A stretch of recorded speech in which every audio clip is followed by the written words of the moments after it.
What if the darkest secrets of a forgotten town weren't just stories, but warnings? Millfield was once a quiet, isolated community until whispers of a chilling curse began to seep through its cracked walls. When Sarah returns to uncover the truth behind her family's disappearance, she finds herself trapped in a nightmare where every shadow hides something more sinister. As the line between reality and nightmare blurs, she must face a terrifying force that feeds on fear itself. Will she escape, or become another lost soul swallowed by Millfield's haunting past? The fog rolled in with a weight that felt almost deliberate. Thick and white, it draped itself over the two-lane road like a burial shroud, smothering every tree, mailbox, and power line in its path.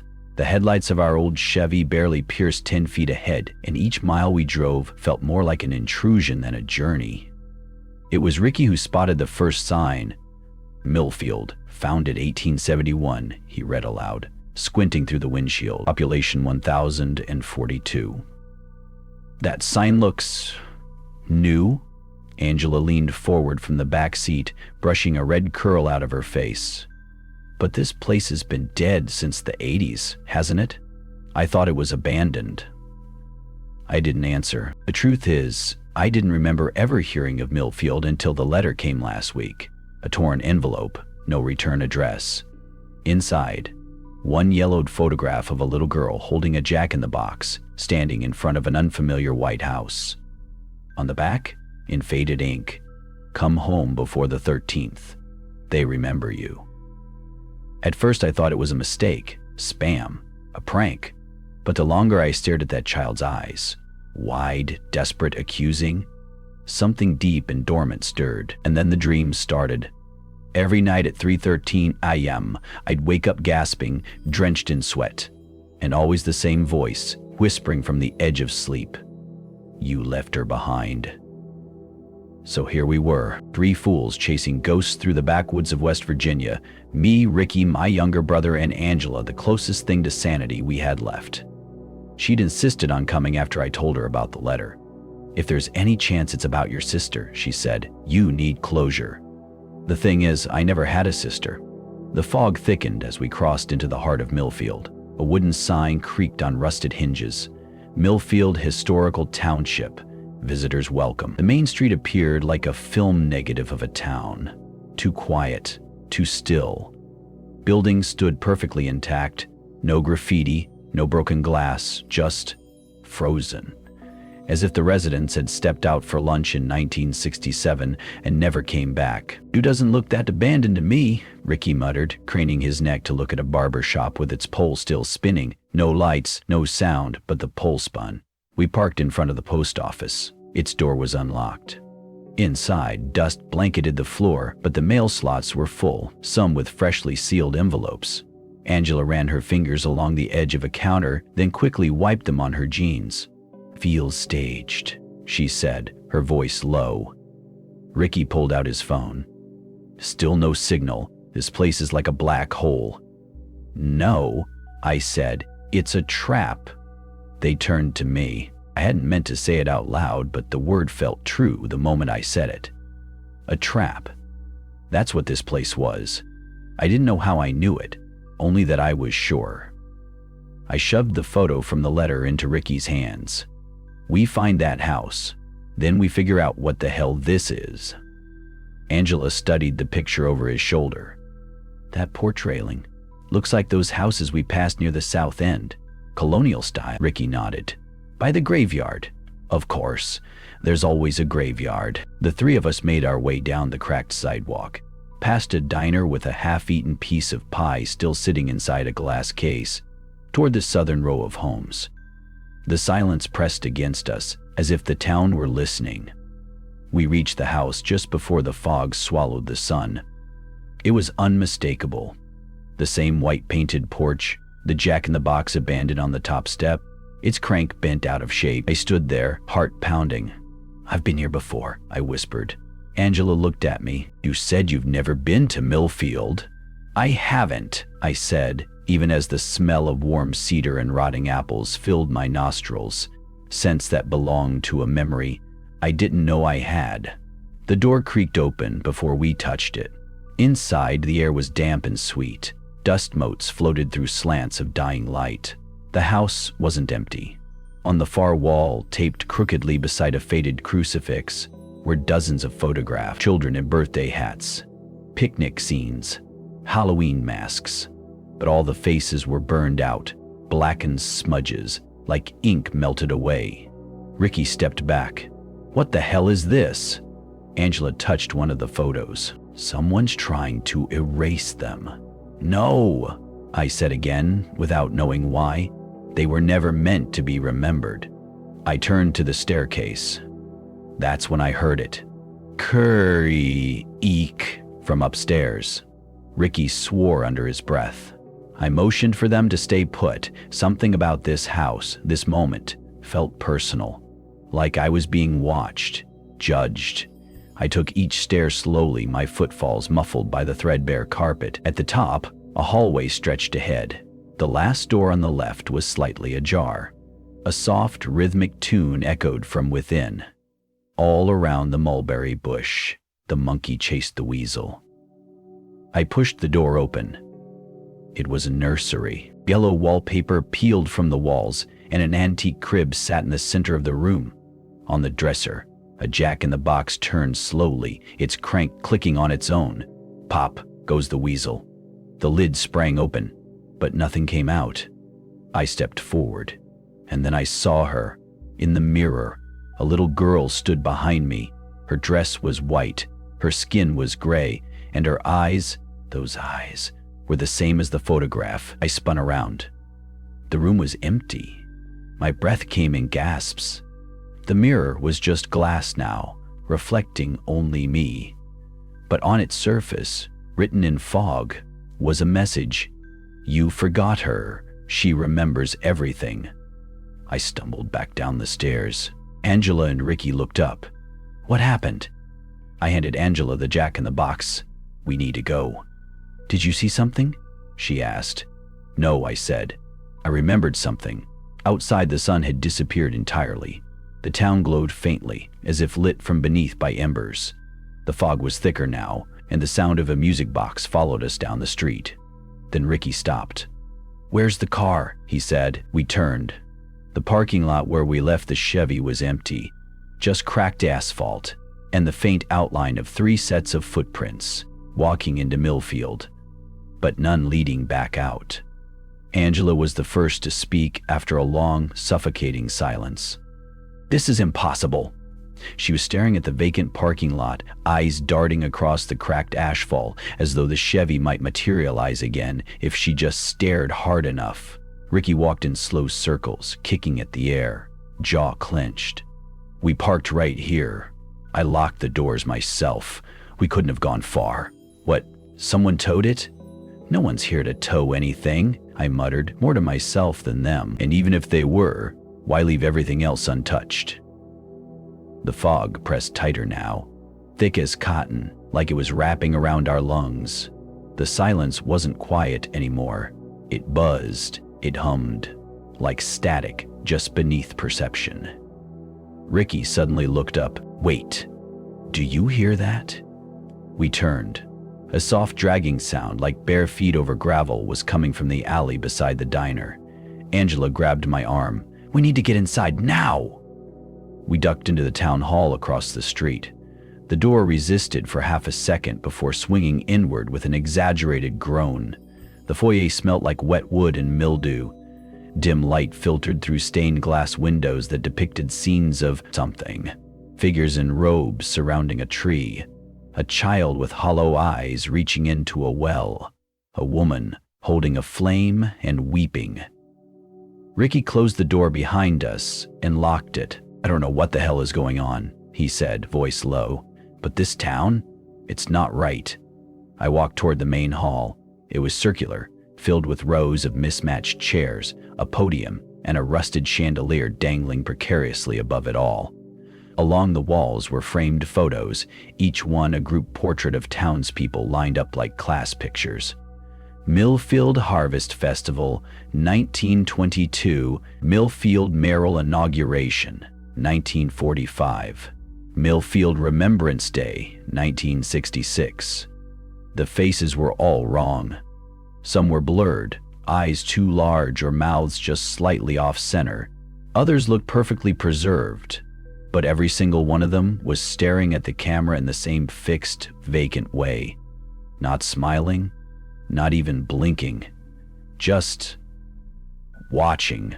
Angela ran her fingers over a plaque beneath one of the frames. "Do not forget them, lest they remember you." "What does that even mean?" Ricky asked. I didn't answer. I was staring at one photo near the back. Millfield All Children Choir, 1983. My blood turned to ice. There I was, 8 years old, in the second row, between a girl in a pinafore dress and a boy missing his front teeth. I recognized none of the others. I don't remember singing, I don't remember being here, but it was me. Same eyes, same scar on my chin from where I fell off a bike in 2nd grade. Angela whispered behind me, "You were here." "No," I said, "I wasn't." But even as I said it, a shadow of something long buried crept into the corners of my mind. Echoes of a song, a spinning wheel, laughter that turned too sharp at the edges. Suddenly the lights overhead flickered once, then twice, then they died completely. We froze. Outside, the dragging sound had returned, closer now. More of them. Shuffling, scraping, breathing. Ricky's flashlight clicked on. The beam jittered across the room, cutting through dust and darkness. The photos on the walls seemed to tilt toward us. Angela stepped away from the wall. "We can't stay here." "I know," I said. "We need to find out what this place wants." "Or what it remembers," Ricky added grimly. We moved quickly now, heading toward the basement stairs behind the podium. Ricky pulled the door open. The scent that poured out was overwhelming, earthy, wet, and metallic, like old roots and rusted nails. "We're seriously going down there?" he asked. "If this place is hiding anything," I said, "it'll be where no one's meant to go." The stairs groaned under our weight. Each step felt longer than the last, stretching into shadow. At the bottom was a large open chamber. Brick walls, dirt floor, and carvings, hundreds of carvings. Symbols that looked both ancient and childlike, crude figures, twisted runes, spirals interwoven with what might have been names. A circle had been drawn into the dirt, roughly 10 feet across, with lines etched into its center like spokes on a wheel. Angela's voice was barely audible. "This is ritualistic." Ricky moved toward a wooden table at the far end of the room. "Hey, these are files." He handed me a dusty manila folder. Inside were dozens of aged documents, birth certificates, report cards, even psychiatric evaluation, all for children, the same children from the photo upstairs. I flipped through. One name stopped me cold. Simon Adler. That was me, or at least it looked like it. Same birth date, same parents, but this file showed a death certificate. Cause of death, exposure. Time of death, October 13th, 1983. What the hell? Angela leaned over. "Simon, this can't be real, right?" I staggered back, the folder falling from my hands. Pages scattered over the floor. Beneath them, something moved. The earth shifted. Then a hand burst up from beneath the dirt. Not decayed, not skeletal, fresh. We screamed as it reached blindly, fingers scraping against the stone. Another hand followed, then a head. Pale. Eyes sewn shut. We backed away, tripping over one another. The figure clawed its way fully from the ground and stood, head tilted toward us, blind eyes twitching. Then it whispered, "You left us." Ricky swung the flashlight at it. The beam passed through. The figure dissolved into mist, and then we heard it, the music box, playing again, distant but echoing in our ears. From the far end of the chamber, a trapdoor creaked open slowly on its own. I didn't want to move, but my legs did, because I remembered now. Not the whole story, not yet, but enough. I had been here before, and I left someone behind. The trapdoor led into a narrow corridor lined with mirrors. Each one showed a different version of me. Older, younger, smiling, screaming, bleeding, running. Angela stared into one and gasped. "Simon!" she pointed. In the reflection behind me stood the girl from the nursery. Eyes like broken glass. She was holding the jack-in-the-box again. Ricky turned to run. The corridor twisted violently. Suddenly the ground gave way beneath his feet. He fell, screaming, gone. "Ricky!" Angela shouted. I grabbed her before she dove after him. "We'll find him!" I yelled, "but we need to—" All the mirrors shattered at once, and then everything went black. We woke up on the street, back in front of the post office, fog swirling. Ricky was gone, and in Angela's hand was the photograph from the letter, only now a fourth child had appeared in it, with Ricky's eyes. I didn't realize I was crying until Angela reached up and wiped something from my cheek. "Simon," she whispered, staring at the photograph in her hand. "This wasn't here before, right?" He wasn't in it before. She didn't need to say his name. We both saw it. Ricky's face, clear as day, wedged between the other 3 children in the photo. Not as he was this morning, but younger. Maybe 6 or 7, dressed in outdated clothes, a hollow look in his eyes. I took a step back. The wind shifted. The photo trembled in her hand. "He's part of it now," I said, voice dry. "Part of whatever this is." Angela turned to me, her voice rising with anger more than fear. "You said you didn't remember this place. You said you weren't here, but you are in that choir photo. And now this? How do we even know you didn't come from here?" I couldn't answer. Something inside me had started to open, like a locked drawer in a dusty attic, cracking just wide enough to glimpse what was inside. And what I saw wasn't comforting. A red wheel, a ring of children singing under moonlight, the smell of firewood, and something far more metallic. Angela stuffed the photo into her coat pocket. "We can't stay here. I don't care what's real or not anymore. I just want to get out." I nodded slowly. "We go back to the diner, find anything useful, anything that helps us track Ricky. But what if we find something else instead?" I looked at her, then toward the town behind us. Millfield had grown darker, not just with the deepening fog or the absence of the sun, but like the very air had thickened, become more aware. "We'll deal with it." The walk to the diner took longer this time. The streets had subtly warped. None of the signs were in the same place. The shops had different names. The clock tower on Main now read 3:13. It had been 11:42 when we first arrived.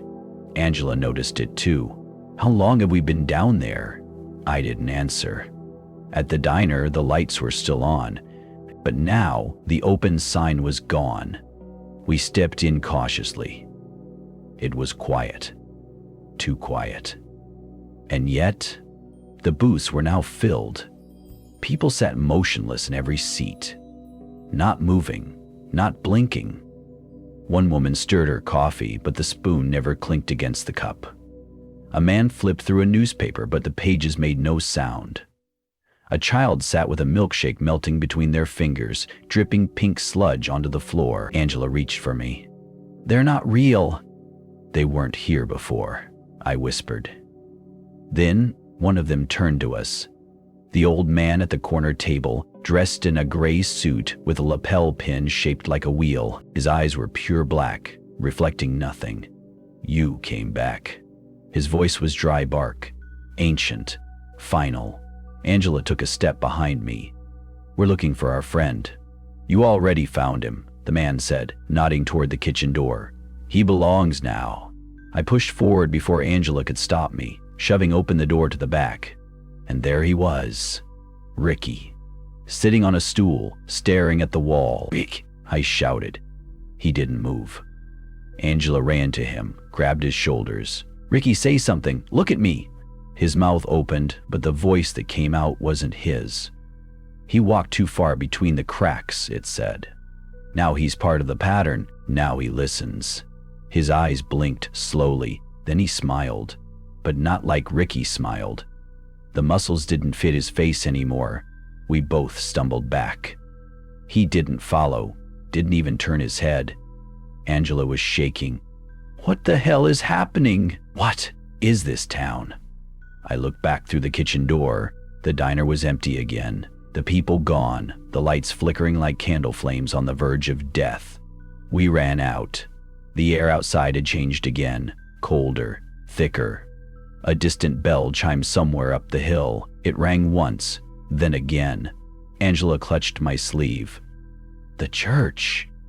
We followed the sound through narrow alleys and twisted turns. The streets made no sense now, bending back on themselves, opening into courtyards that hadn't existed before.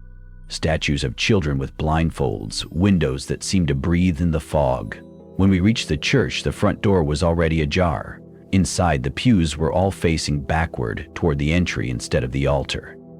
Candles burned with greenish flames, and at the center stood a stone basin filled with black water. Angela stared into it.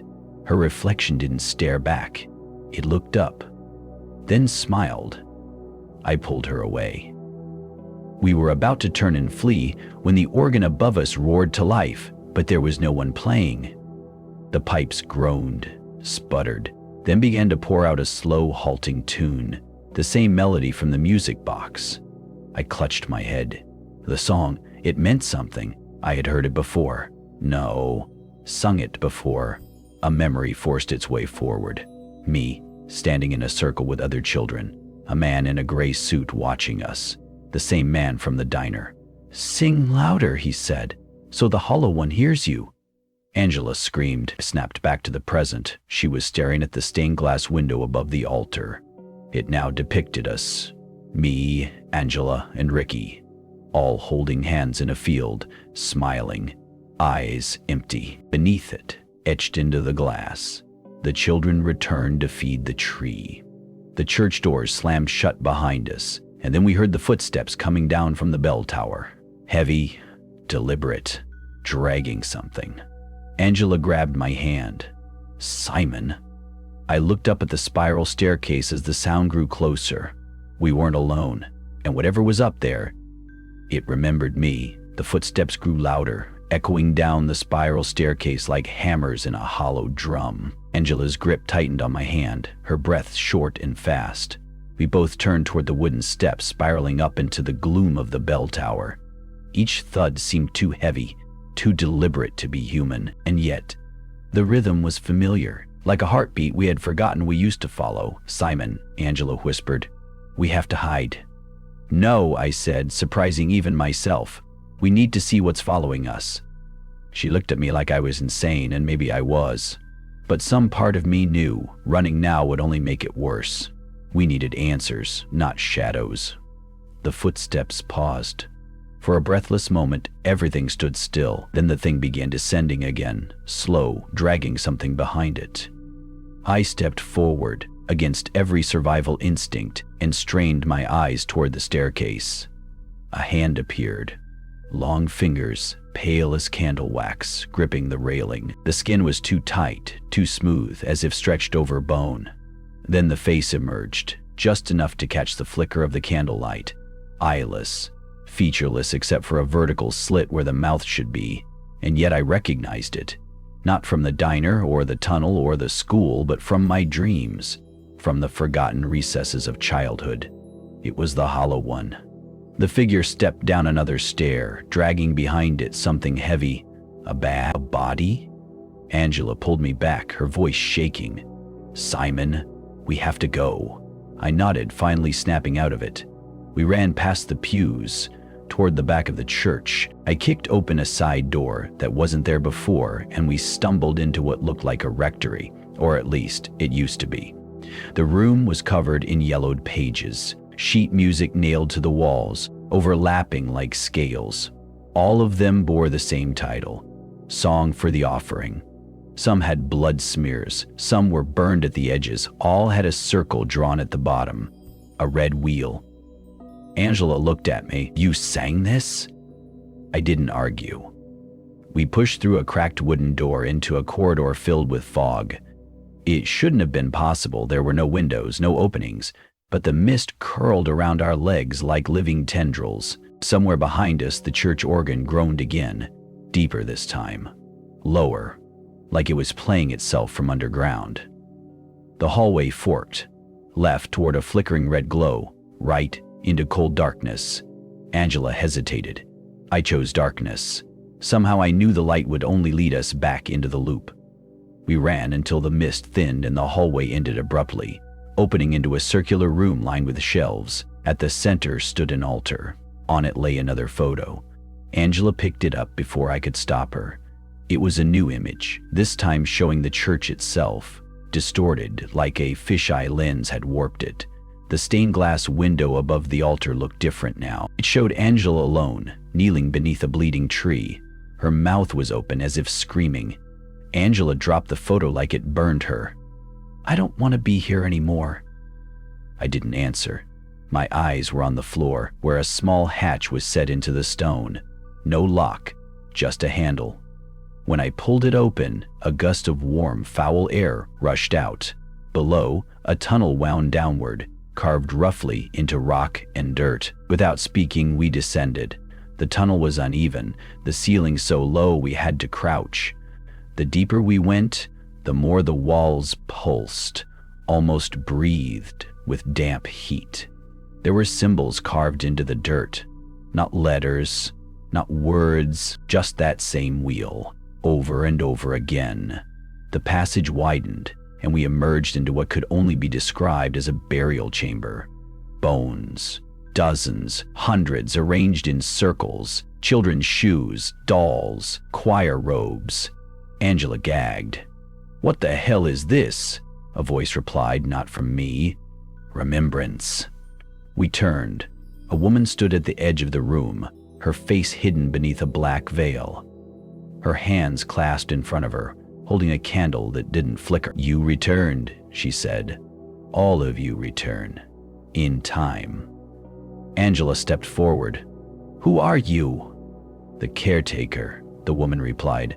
"I remember, so you don't have to." "What happened to Millfield?" I demanded.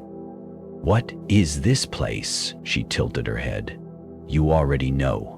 "No, we don't," Angela snapped. "We've never been here." "But you have," the woman interrupted. "You were part of the offering. You sang the wheel awake, and when the world forgot Millfield, it did so with your help." My blood ran cold. The woman reached into her robe and pulled out another photograph. It showed me, younger, smiling, standing at the front of a children's choir. Behind me was the hollow one hand resting on my shoulder. Angela stepped back, trembling. I couldn't speak. The woman pointed to the bones around us. Those who sang were chosen. Those who forgot, they came back to remember. Angela turned to me, voice cracking. "Is that why Ricky?" The woman nodded. "He remembered too late." A low sound rose from the bones. A hum. Soft at first, then stronger. It was the melody from the music box, from the organ, from my dreams. It was the offering. The bones began to shake. "Run!" I shouted. Angela and I turned and sprinted back up the tunnel. Behind us, the humming grew louder, rising into a chorus of children's voices. The tunnel writhed as we crawled, dirt falling from the ceiling. Something was chasing us, something that didn't crawl, but flowed. We reached the hatch. Angela climbed out first, screaming as something brushed her ankle. I followed, slamming the hatch shut behind us. We were back in the church, but it had changed. The pews were gone. The stained glass was shattered, and on the floor were 7 music boxes, ticking in perfect unison. Angela grabbed my hand. "We have to leave. Now." We stumbled out into the street and stopped, because Millfield was gone. The town around us was nothing but foundations, rubble, and rotting wood, as if it had burned down decades ago. And in the ash-covered road ahead of us stood a single figure, Ricky. His head tilted, his mouth slowly opened, and in a voice not his own, he whispered, "You were never supposed to leave." Angela shook me away from Ricky, as if afraid that if we stood even a second closer, we would be sucked into something deeper, older, and never come back. In front of us, Ricky, or whatever had once been Ricky, stood still in the ash. His hair was plastered to his forehead, his eyes black and empty like deep holes. There was no life, no soul, just a shell of flesh that spoke in tones borrowed from hell. Angela squeezed my hand. "We're dreaming," she whispered. "Please tell me this is a dream." I didn't answer, because if this was a dream, it was the kind of nightmare that had real smells and real sounds and barely dried blood on Ricky's wrists. He took a step forward. "It was a mistake to come back," Ricky said, his voice distorted as if stretched across an old cassette tape. "No one leaves Millfield without leaving something behind." Angela stepped back, her mouth open but no words came out. I spoke, though my throat was dry. "Are you real, Ricky? Is it you?" The lifeless gaze wavered for a moment. For a moment, something like consciousness flashed in those dark eyes. Ricky shuddered, and then, as if taking control of his body from an invisible hand, he collapsed to the ground. I rushed forward. Angela shouted behind him, "Simon, don't!" But it was too late. I knelt beside Ricky. He looked up at me, his lips moving. "Simon, don't believe what they left behind. Memory is a trap, a ritual."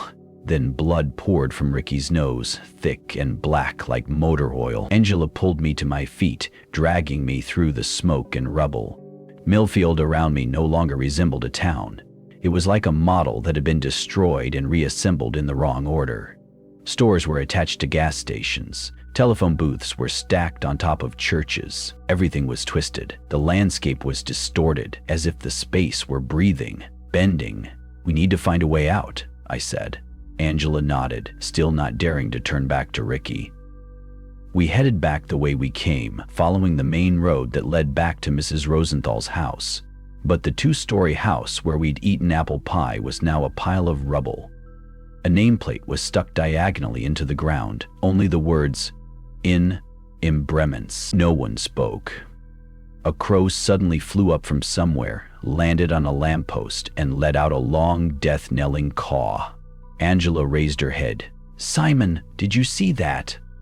I followed her gaze. On the wooden board at the head of the street, there was a new set of portraits, printed in color with black borders, of Angela and me. Beneath the names were the words, "For those who remember too much." "We have to leave," I repeated, this time not as a plea but as a command. Beside it, an unfamiliar little road appeared, not on the map, not in my memory. The wooden board was tilted and it read, "Return," no house numbered, no directions. Angela looked at me. "That way?" I wasn't sure. But with each passing second, Millfield seemed to be spiraling back into itself. "Just keep going, as far away from the center as possible." We turned onto the new road and immediately realized our mistake. Not that there was anything blocking it, but that there was nothing. Just a row of identical houses, ash-gray boarded-up windows, dead trees planted in rows, like a copy-paste of the same house. We passed the first one, the second, the third, and I saw something that made my heart stop. A note was taped to the windowsill. "Welcome home, Simon Fletcher." Angela froze. "How?" No one answered. I stepped onto the porch and touched the doorknob. The door opened before I could turn it. Inside was a room identical to my parents' living room in 1998. An old TV, moss-green armchairs, and a grandfather clock. On the coffee table was a steaming cup of hot chocolate. "This is impossible," Angela whispered. I stepped in, unable to react to the fear that spread through me. A voice called out from behind me. "You're back, Simon." I turned. Sitting on the chair was my mother. Nothing had changed since she died in a car accident when I was 14. The same smile, the same old patterned scarf. Angela backed away, almost sobbing. "Your mother is dead." I couldn't believe it either. "Simon, sit down," she said, her voice as sweet as sugar. "Do you remember the rules?" I sat down mechanically. She handed me a sheet of music. The paper was yellowed. The title read, "Lullaby for the Lost." "It's singing time," she said. Angela screamed. "No, don't sing!" But I did. Not because I wanted to, but the song had been in my head since before I got here. I knew the tune. I knew the words. And as I sang, the house began to shake. The walls cracked, the wallpaper peeling to reveal red circles, ritual wheels, painted all over the walls, chocolate cups melted, smoking like acid, mirrors shattered, the floor cracked into black craters. Angela grabbed me, pulled me from my chair. "Simon, don't look back!" I didn't listen. I turned around. Mom wasn't there. There was only one naked, faceless creature, its neck stretched out, its arms hooked like tree roots around the back of the chair. From its mouth, another sheet of music shot out, folded into a paper bird, and flew toward me. Angela pulled me away from the house. The door behind her slammed shut, and on it, in blood, her memorial is ritual. The wind howled behind us like a creature roaring at the loss of its prey. Angela and I ran out of the haunted house, chests heaving, eyes blurred with tears. The nightmare had not only terrified us, it had left aftershocks in every cell. That damn song still rang in my head, its melody twisted and humming like an ancient lullaby from a place not meant for humans. We continued to run down the endlessly repeating street, identical houses stretching out on either side like a maze of malicious copy-paste. Every window was boarded up, but I knew something was looking out from inside. Not just one, but hundreds of shapeless eyes watching, judging, waiting. Angela gripped my hand.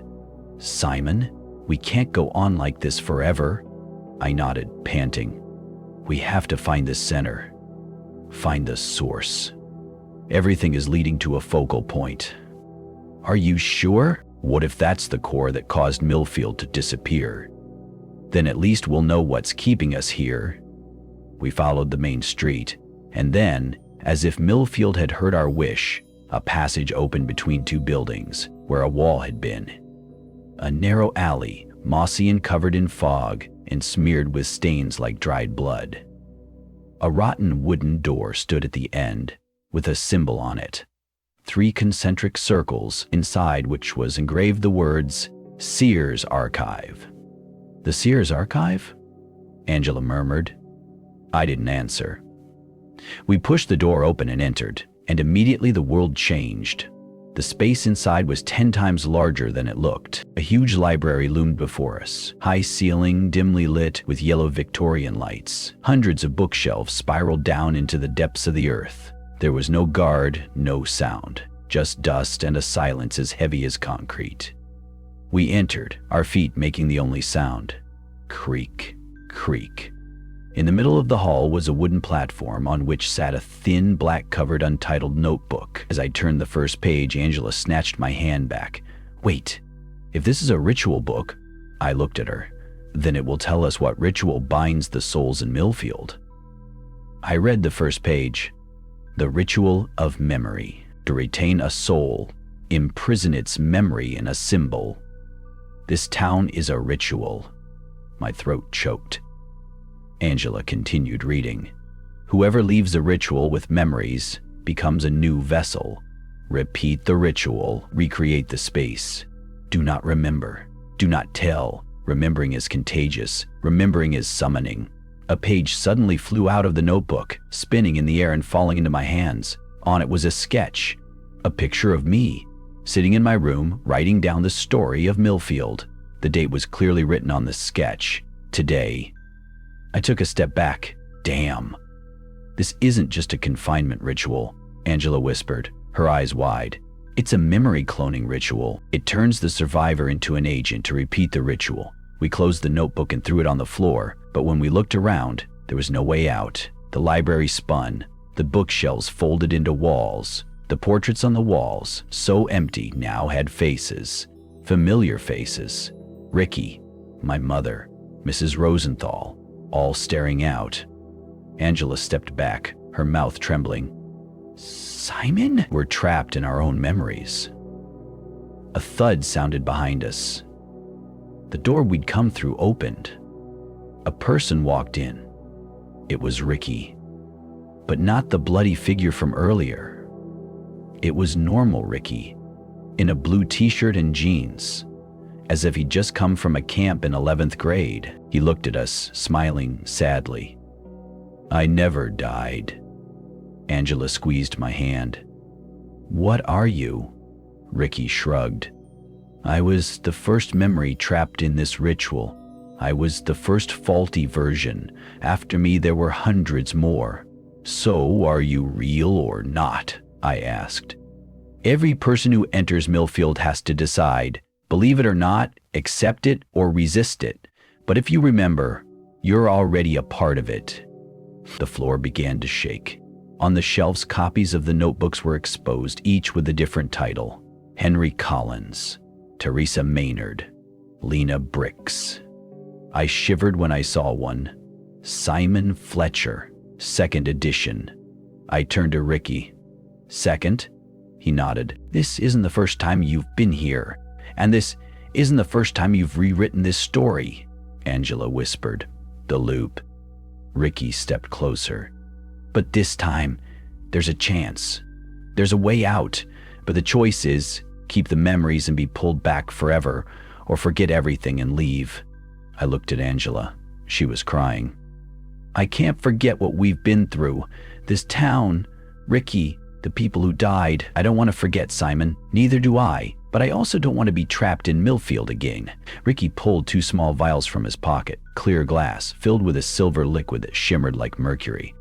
Drop it on your forehead. 1 drop, and the memory disappears. Or goes down and becomes the next part of the ritual. I looked at Angela. She looked at me. No one spoke. Ricky counted. 1. The room shook more violently. 2. The lights on the ceiling began to fade one by one. 3. I grabbed one of the vials, and then the light in the room went out. A strange voice rang out from downstairs, deeper than any human voice could produce. Who is chosen next? The silence was the loudest thing in the world. It pressed against my eardrums like a vial, and every breath I took tasted like ash. The cold air clung to my skin, but it wasn't the chill outside that made me shiver. It was the weight of what I was about to face. Below us, beneath the endless spiral of books and shadows, lay the heart of the ritual. The Seer's archive was just a facade, a gateway to something far older, far darker. Angela's hand tightened around mine as we stepped toward the narrow staircase descending into darkness. The smell of damp earth and decay seeped upward, curling around our ankles like a living thing. I felt it then, the unmistakable sensation of eyes watching, waiting. This was no ordinary basement. It was a tomb, a prison built to hold secrets that should never see the light of day. Each step down the stairs echoed louder than the last, a countdown to oblivion. The walls narrowed, squeezing us into a suffocating passage lined with twisted symbols carved deep into the stone.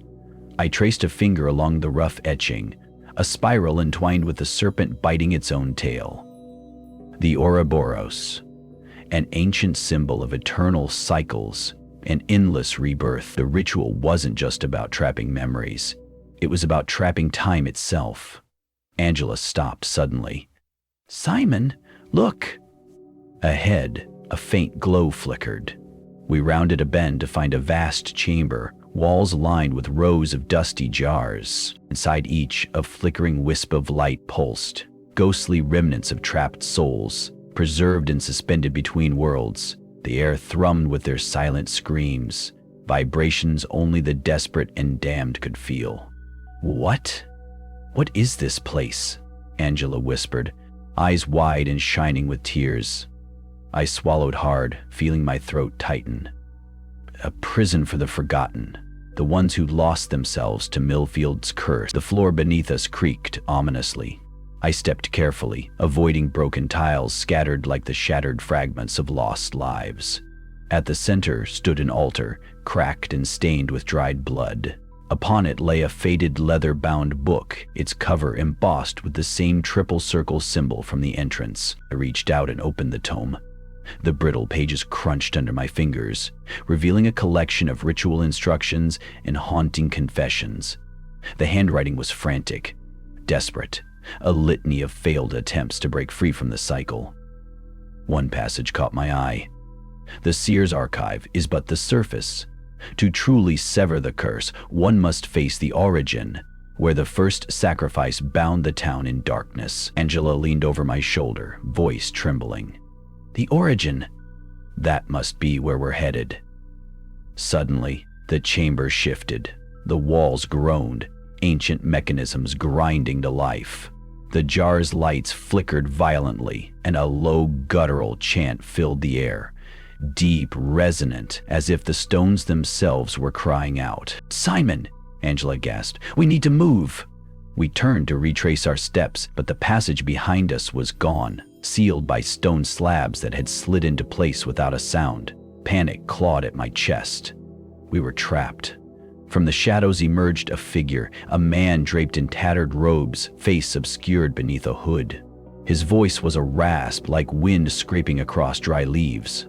"You seek to undo what was never meant to be undone," he intoned. "Millfield's curse is eternal. To escape, you must become part of the ritual, or be consumed by it." Angela stepped forward defiantly. "We're not your prisoners. We want to end this nightmare." The figure raised a hand, revealing a twisted talisman glowing with dark energy.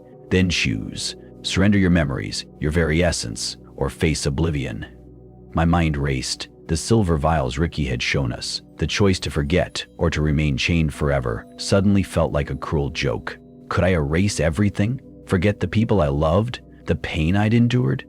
Or was that true freedom? As the chanting grew louder, shadows thickened, and the chamber seemed to pulse with malevolent life. Time warped, moments stretched into infinity. I glanced at Angela, her eyes shining with fierce determination despite the terror. "We'll fight," I said, voice steady, "no matter what it takes." The hooded man laughed, a sound devoid of humor. "So be it." And with that, the chamber plunged into darkness. The suffocating darkness pressed in on us like a living thing as the chanting deepened into a monstrous crescendo. I could feel it in my bones. The very walls were breathing, pulsing with a dark energy that threatened to unravel everything I thought I knew about this cursed town. Angela gripped my arm tighter, her nails digging into my skin like anchors against the rising tide of despair.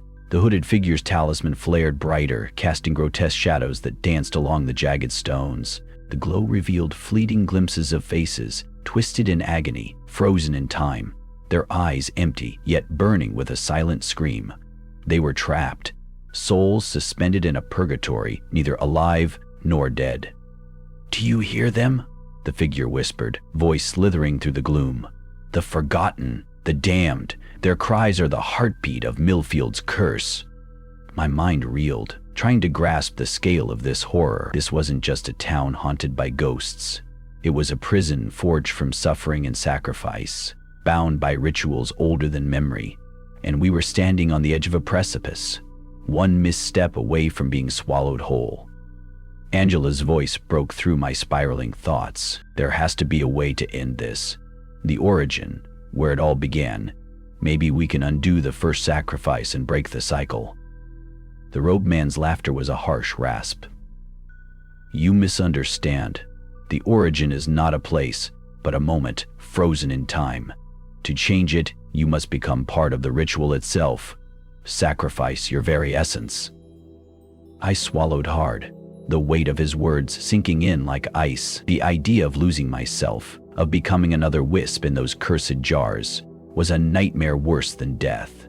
Yet the alternative, letting the curse continue, consuming everyone I cared about, was unbearable. Suddenly, the ground beneath us trembled. From the shadows emerged spectral figures, their forms flickering like candle flames in a draft. Their faces were obscured, but their presence was unmistakable. Ancestors, victims of the curse, bound eternally to this place. Angela stepped forward, her voice steady despite the terror. "We won't let you trap any more souls. We'll end this tonight." The spirits wavered, then turned their gaze toward the talisman. A fierce battle of wills erupted, light against darkness, hope against despair. I felt a surge of something ancient, something primal, coursing through my veins, the power to fight back. With a sudden cry, I lunged toward the altar, grasping the fated book.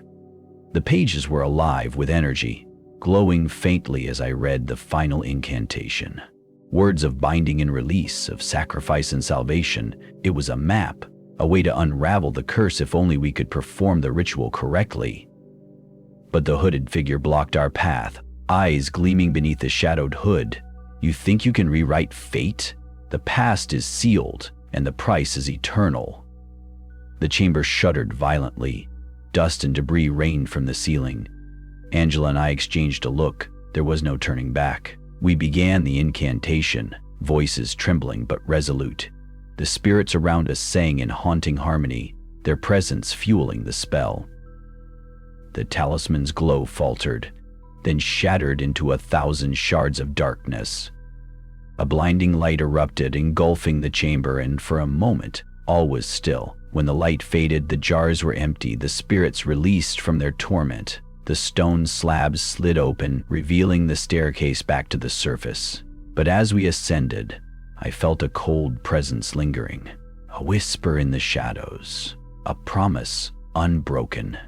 And then, in the fading glow of dawn, I saw it, a new symbol carved deep into the altar stone, fresh and glowing faintly. A warning. The curse was not ended. It had merely changed its form. We had survived the night, but Millfield's darkness was far from over. The air hung heavy with a silence so thick it felt suffocating, like the calm before a storm that promised to tear everything apart. Outside, the wind howled through the skeletal branches of the ancient trees, carrying with it whispers that seemed to seep from the earth itself. Millfield was holding its breath, and so were we. Angela and I stood at the threshold of the town's old historical society building, a place where dusty archives and faded photographs held the secrets of generations past. Tonight we were hunting the truth, piecing together the fragments of a curse that had poisoned this land for centuries. Every answer we uncovered only seemed to deepen the darkness, as if the more we knew, the tighter the shadows strangled us. Inside, the air was cold and stale, the musty scent of aging paper mixing with the faint metallic tang of forgotten bloodlines. Rows of shelves sagged under the weight of history, filled with records that no one had dared to open in decades. I could feel the eyes of unseen watchers, ghosts of Millfield's tortured past, tracing our every move. We approached the central archive where a weathered ledger caught Angela's attention. Its leather cover cracked and brittle, but inside the meticulous handwriting detailed a lineage of sacrifices, disappearances, and strange phenomena dating back to the town's founding. The pattern was unmistakable, a ritual repeated every few decades, each time darker, more sinister. "This is it," Angela whispered, her voice trembling but resolute. "The key to everything." I nodded, flipping through the pages, tracing the names of those who vanished, farmers, children, even the town sheriff. Each name was accompanied by a symbol we had seen before, the twisted mark etched into the old altar stone beneath the church ruins. Suddenly, a cold draft swept through the room, extinguishing our lantern. Darkness swallowed us whole, broken only by the faint glow of the ledger's ink. The temperature plummeted, and I could hear the faintest scrape, like nails dragging across wood, coming from the far corner. "Angela," I hissed, heart pounding, "we are not alone." Before she could respond, a shadow detached itself from the darkness, a figure cloaked in tattered robes, eyes gleaming with malice. The air grew thick with dread as the apparition spoke in a voice like grinding stone. "You seek to undo what was never meant to be undone. The curse is the town's blood, its breath, its soul." I felt a surge of defiance. "We're not here to worship it, we're here to end it," the figure laughed, a sound void of humanity reverberating through the room. "End it? There is no end, only transformation." As the specter advanced, the floorboards groaned beneath us, and the ledger's pages began to flutter wildly, revealing a hidden inscription, an ancient incantation written in a language older than the town itself. Angela grabbed my arm. "This is our chance. If we can perform the counter-ritual, maybe we can sever the curse's roots." The specter lunged, but a sudden burst of light from Angela's makeshift talisman repelled it.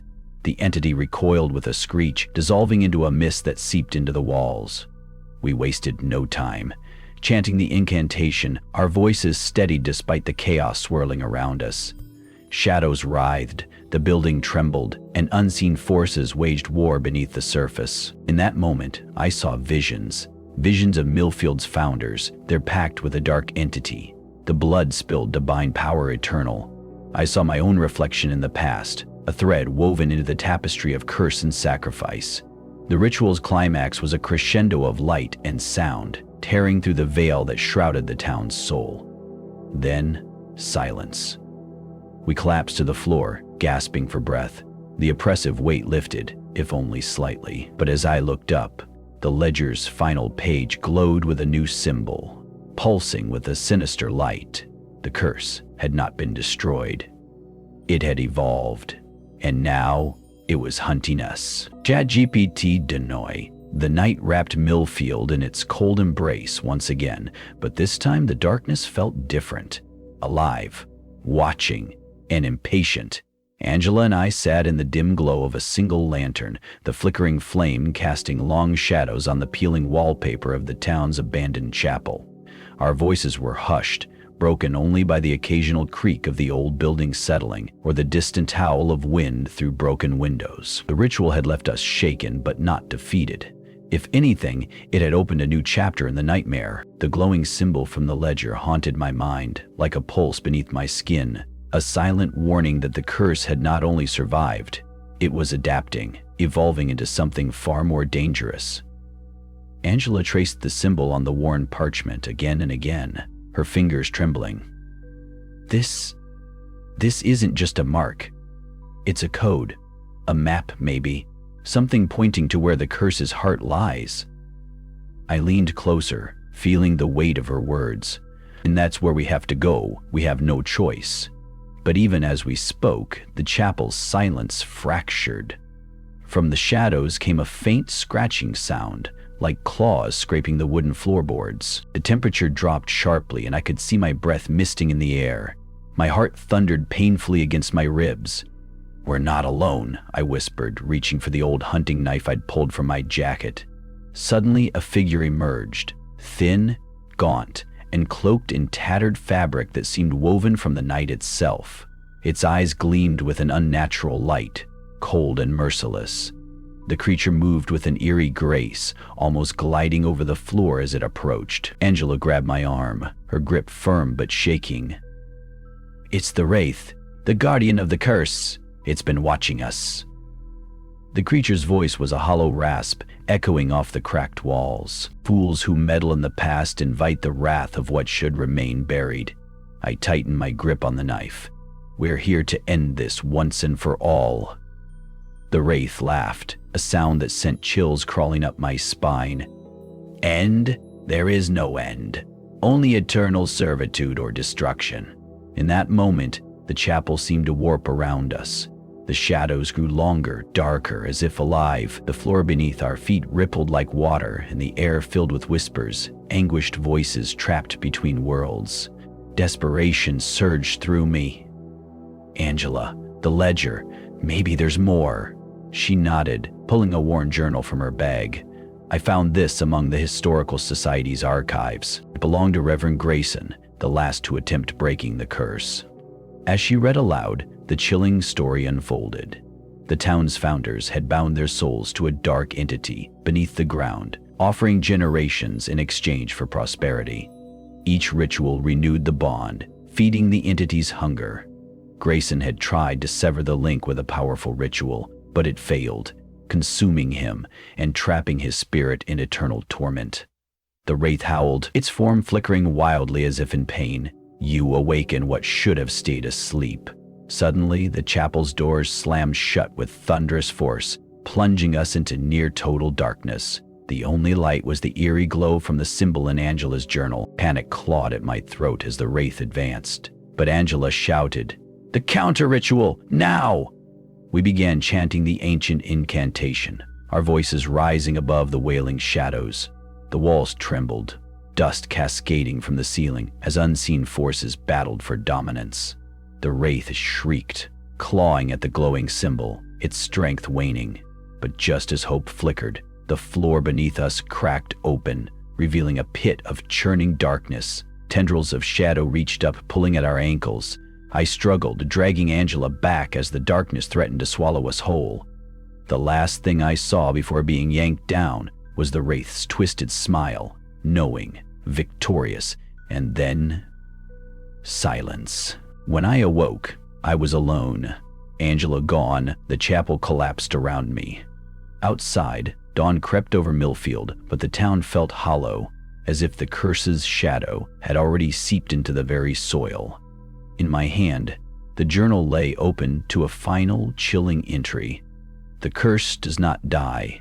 It waits. Patient, eternal, hungry, and it has chosen its next vessel. A shiver ran down my spine, because I knew without a doubt that I was it. Chat GPT Denoy.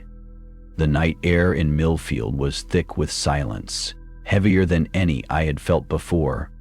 A silence so deep it pressed against my skin like the cold hand of the grave. I stood on the edge of the forgotten cemetery, where the last whispers of the curse seemed to cling to the gnarled trees and cracked tombstones. The moon, barely visible behind heavy clouds, cast a sickly pale glow that distorted every shadow into something monstrous. I knew that what awaited me beyond those iron gates was not just a confrontation, it was the final reckoning. For weeks, the weight of what had transpired bore down on me like a lead shroud. Angela was gone. The chapel had collapsed, swallowed by the darkness we had tried so desperately to banish. And now, the curse's hunger seemed to pulse through every heartbeat, every breath I took. I was no longer just a witness to this horror. I had become a part of it. As I pushed open the rusted gate, its hinges groaned like the lament of forgotten souls. The cemetery stretched out before me, a maze of moss-covered stones and cracked markers, each one a testament to lives lost, secrets buried, and sins unatoned. The scent of damp earth and decayed leaves filled the air, mingling with something metallic and bitter. Blood, perhaps, or something far worse. Step by step, I moved deeper into the labyrinth, my flashlight casting erratic beams that danced across worn epitaphs and broken statues. The stories of Millfield's past had always been whispered in hushed tones, but here, in this forsaken place, they screamed. The founders' names, their legacies tarnished by betrayal and dark pacts, seemed etched into the very soil. Suddenly, the beam caught something. A fresh grave, unmarked except for a jagged scar on the earth's surface. Kneeling, I brushed away the dirt and found a silver locket embedded in the mud. Inside was a faded photograph of a young girl, her eyes wide with innocence and fear. A cold shiver ran through me. This was no ordinary grave. It was a warning. Behind me, the soft crunch of footsteps on dead leaves froze my blood. Spinning around, I caught a glimpse of movement between the trees, something swift, elusive. The curse was watching. It knew I was here. I quickened my pace, heart pounding as I made my way toward the oldest section of the cemetery, where twisted oaks stood like silent sentinels. Here, the air was thicker, suffused with a palpable dread. The ground beneath my feet seemed to pulse faintly, as if the earth itself was alive and corrupted. Suddenly a voice echoed, soft, distant, but unmistakably familiar. "You shouldn't be here." I followed the sound, each step weighted with a mixture of fear and determination. The voice led me to a shattered crypt, its heavy stone door ajar. Inside, darkness swallowed the space, but from its depths, the glow of faint candlelight flickered. Cautiously I entered, the smell of mold and decay overwhelming. At the center lay a figure curled into itself. Trembling, a woman, her face streaked with tears and grime. "Angela?" My voice cracked with disbelief. She looked up, eyes reflecting a torment I recognized all too well. "They've kept me here, trapped me between worlds." As I moved closer, she whispered of the curse's true nature, an ancient entity bound beneath the town, feeding on the souls of the guilty and innocent alike. It was a force beyond reason, a hunger that could never be sated, and now it sought to claim me fully, to turn my body and mind into its vessel. "We have to end this," I said, grasping her hand. "Together." Her grip was weak but resolute. "There's one last ritual, the original binding ceremony. If we can reverse it, maybe—" Before she could finish, the crypt trembled violently. Shadows erupted from the walls, twisting and writhing like living darkness. The entity had sensed our presence, and its wrath was immediate. Desperation surged through me as I searched for the remnants of the ritual, ancient symbols etched into the stone floor, faded candles, and brittle pages of a tome. Angela, despite her weakness, began reciting the incantation we had painstakingly pieced together from the town's forgotten lore. The shadows lunged, their cold fingers grazing my skin, stealing warmth and hope. The air filled with a cacophony of anguished cries and eldritch whispers that clawed at my sanity. With every word Angela spoke, the oppressive darkness seemed to wane, retreating reluctantly, but the struggle was far from over. Suddenly, a searing pain tore through my chest, a burning mark blooming like a wound in my flesh. The curse's final defense. I staggered, gasping as memories not my own flooded my mind, centuries of torment, betrayal, and sacrifice. Through the haze, Angela's voice grew faint but unwavering. "Hold on, we're almost there." Summoning every ounce of strength, I joined her in the chant, our voices rising in defiant harmony against the encroaching nightmare. The crypt shuddered violently, stones cracking and splintering. A blinding light erupted, swallowing the darkness in a fierce blaze. And then, silence. When my vision cleared, the crypt lay in ruins. Angela was unconscious but alive, her breath shallow but steady. The oppressive weight had lifted, replaced by a fragile stillness. But as I looked down at my chest, the burning mark was gone, replaced by a faint, pulsing sigil, a reminder that the battle was won, but the war was far from over. Outside, the first light of dawn broke over Millfield, casting golden hues on a town forever changed. Yet deep beneath the earth, in the shadows unseen, something stirred. Patient, eternal, waiting. The curse had been weakened, but it had not been destroyed. The dawn light was fragile, barely piercing through the dense canopy that loomed over the outskirts of Millfield. I sat beside Angela, her breathing steady but shallow, her face pale in the soft glow. The crypt's rubble still smoldered faintly beneath the rising sun, a stark reminder of the violent clash we had just survived. Yet, in the quiet moments after the storm, an unsettling truth weighed heavier than the fading shadows. We were not free. I traced the faint, pulsing sigil on my chest, a lingering brand that throbbed beneath my skin like a hidden heartbeat. It was a mark of survival, yes, but also a tether, a warning. The curse had retreated, but it was far from vanquished. Somewhere deep beneath Millfield, in the forgotten places where light never touched, it waited, patient, hungry, eternal. Angela's eyes fluttered open. Her voice was barely a whisper. "It's not over. The binding only slowed it down, but it feeds on the living now." Her words hung between us like a cold fog. I felt the shift in the air, an invisible current twisting around us, alive and watchful. Every instinct screamed that the nightmare we fought was only the surface of something far darker. The townsfolk, blissfully unaware of the ancient evil lurking beneath their feet, went about their day. Millfield seemed to breathe normally again, children laughing, neighbors greeting with cautious smiles, the sheriff patrolling the sleepy streets. But I saw the fractures beneath the facade, the fearful glances behind closed doors, the whispered prayers at the local church, the way the old-timers spoke in cryptic riddles about keeping the shadows at bay. I knew the curse had not just spared this town out of mercy. It had plans, dark and inexorable. Days passed, each one a test of endurance and will. Angela and I delved into the town's archives, poring over yellowed pages and brittle records in the Historical Society's dim reading room. The more we uncovered, the deeper the horror burrowed into our souls. The founding families of Millfield had long ago bartered with forces beyond comprehension, rituals soaked in blood and deceit that had sown the seeds of this malevolence. But the curse was adaptive. It had learned, mutated, twisting its methods. No longer confined to the crypt's shadows, it seeped into the very lifeblood of the town, manifesting as strange illnesses, sudden disappearances, and unnatural storms that roiled without warning. One evening, as the sun dipped below the horizon, I walked the perimeter of the cemetery again, the air heavy with the scent of damp earth and decay. A low moan drifted on the wind, distant but unmistakable. My heart tightened. I was not alone.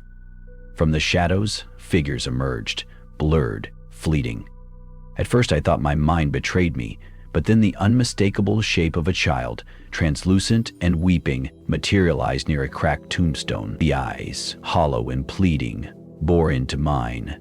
A cold sorrow wrapped around me, tethering my soul to the cursed land. "Help us," the voice echoed, fragile and broken. The kafir flickered, merging with the night. It was a ghost of the past, a victim of the curse, trapped between worlds, seeking release or vengeance. I stumbled back, breath ragged. The battle was no longer just for survival. It was for redemption, for the souls shackled to this forsaken place. That night, sleep abandoned me. Every shadow seemed alive with whispers, every creak and groan of the old farmhouse a portent of doom. The mark on my chest burned faintly, pulsing in rhythm with the restless darkness. Angela's warnings echoed relentlessly. The curse was hungry. It fed on fear, despair, and the fragile threads that held sanity together. But what it craved most was to claim me entirely. As dawn approached, a chilling realization settled in. No ritual, no incantation could sever the ancient ties that bound Millfield and its people to this dark fate. The curse was a living legacy, passed from generation to generation, an unbroken chain of suffering and sacrifice, and I was now a link in that chain. The town's veneer of normalcy was a fragile mask, concealing the inevitable descent into madness. The curse was awakening in new forms, insidious and unseen. I could feel it weaving through the air, in the quiet moments between heartbeats. My only hope was to confront it one last time, but this time I would face not just a shadow or a ghost, but the very heart of darkness itself.